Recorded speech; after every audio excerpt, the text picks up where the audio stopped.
sy ny fony zaza ianao dia nahalala iteny zanampahendry ianao amin'ny famonjena kendren'io tsara laza ianao dia mahalala raha tojo ny zavatsarotra dia ny tompiano jerene mahery re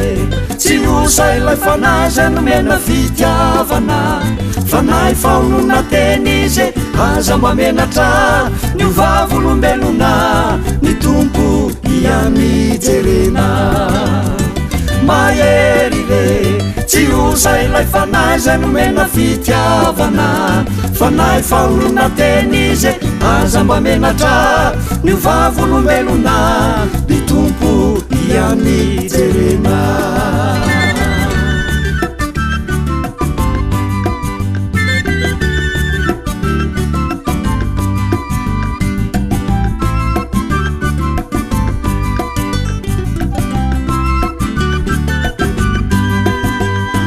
sendra ny lavitrany ianao ka mba mahatsiaro ny afatry zay nomeny tompontsika no fantaro fa hatrany Jodia ka hatrany Samaria hatrany amin'ny farany tany manan-kery hatrany izany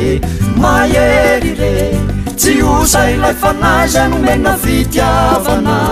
fanahy faonona teny izy aza mba menatra ny ovavolombelona ny tompo iany jerena mahery re tsy osay ilay fanahy zay nomena fitiavana fanahy faonona teny izy aza mba menatra ny ovavolombelona ny tompo iany jerena ny tompo iany jerena ny tompo iany jerena